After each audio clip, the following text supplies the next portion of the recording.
హన్మకొండ జిల్లా ACP Kazipet Prashant Reddy press meet. Doctor Pratyusha Srujan ఇద్దరికి 2017లో వివాహం జరిగింది. గత కొంతకాలంగా వీరి మధ్య విభేదాలు మొదలయ్యాయి.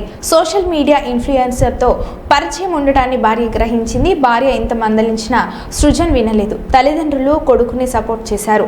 ఆదివారం వీరి ఇద్దరి మధ్య గొడవ జరిగింది. తీవ్ర మానసిక క్షోభంతో ఆదివారం తన నివాసంలో చీరతో ఉరివేసుకుని చనిపోయింది. మొత్తం 4 పైన కేసు నమోదు చేయడం జరిగింది. ఒకే వాహనంలో 4 ఉండగా ఇవాళ అరెస్ట్ చేయడం జరిగిందని తెలిపారు. ఒక 1 year అరౌండ్ 1 year అక్కడ మన మెడికవర్ హాస్పిటల్లో ఈ యొక్క మేనేజ్మెంట్ ఏంటంటే ఇంపార్టెంట్ స్పెషలిస్ట్లని ఎంగేజ్ చేసి వాళ్ళతో కొన్ని ఇంటర్వ్యూలు చేస్తుంటారు. అంటే ఈ రోజుల్లో ప్రచారం అనేది జరిగి ఆ ఇంటర్వ్యూ చేసే క్రమంలో సోషల్ మీడియా సంబంధించిన వాళ్ళను కొంతమంది ఎక్కువ వ్యూస్ ఉన్న వాళ్ళను, ఎక్కువ లైక్స్ ఉన్న వాళ్ళను, ఎక్కువ ఫాలోవర్స్ ఉన్న వాళ్ళని ఐడెంటిఫై చేసి వాళ్ళ ద్వారా వాళ్ళ అకౌంట్ ద్వారా ఈ యొక్క ఇంటర్వ్యూస్ని స్ప్రెడ్ చేస్తే ఎక్కువ మంది తెలుస్తారని చెప్పేసి వాళ్ళు పిలిపించుకుని అప్పుడు ఏర్పడే పరిచయం కాస్త ఎక్కువ పెరిగేసరికి అది కాస్త ఈ పరిస్థితికి వచ్చేసింది.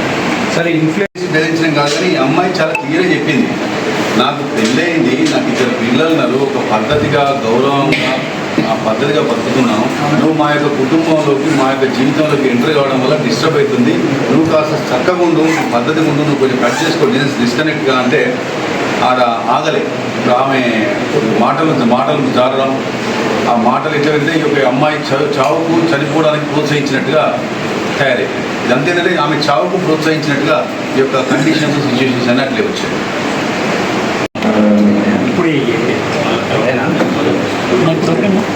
ఇది వాయిస్ వస్తుందా?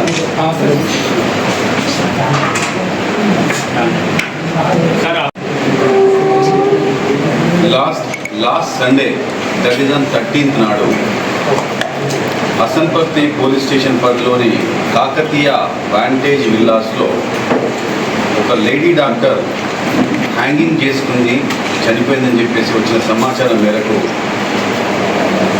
హసన్పర్తి పోలీస్ వెళ్ళి చూడగా ఇది నిజమేని తెలిసింది. అప్పటికే disease was shifted to NSR hospital.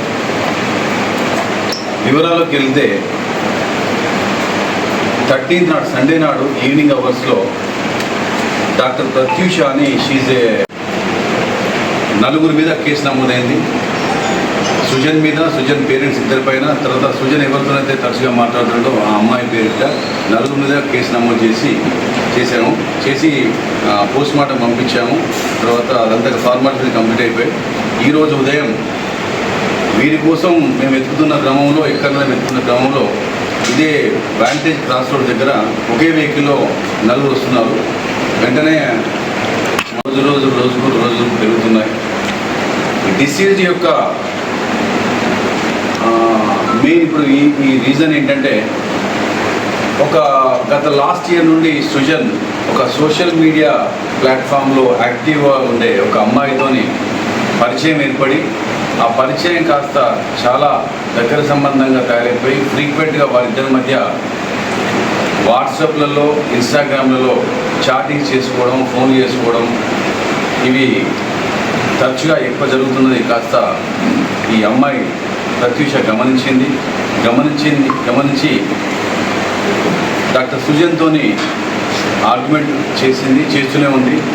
So ఈ ఆర్గ్యుమెంట్ క్రమం అని చెప్పేసి తల్లిదండ్రులకు చెప్తే వాళ్ళు కూడా కొడుకునే వెంటేసుకొచ్చేవాళ్ళు, కొడుకునే సమర్థించుకుంటూ వచ్చేవాళ్ళు తప్ప తనకు సపోర్టివ్గా లేరు అని చెప్పేసి తనను కూడా కొంచెం చీటిపోటి మాటలతో ఇబ్బంది పెట్టేదని, రకరకాలుగా టార్చర్ చేసేవారని మానసికంగా ఇది వాళ్ళ తల్లిదండ్రులతో పాపోయేది.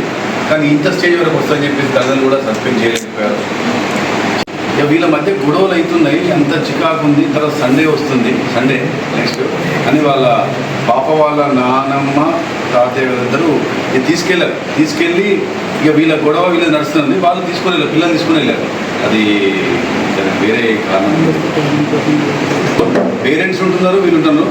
కనీసం ఏంటంటే ఈ ఉమ్మడిగా ఉంటున్నప్పుడు కొంచెం పేరెంట్స్ సర్ది చెప్పి బుద్ధి చెప్పి అమ్మాయిని చూస్తే అర్థం చేసుకోవాలి.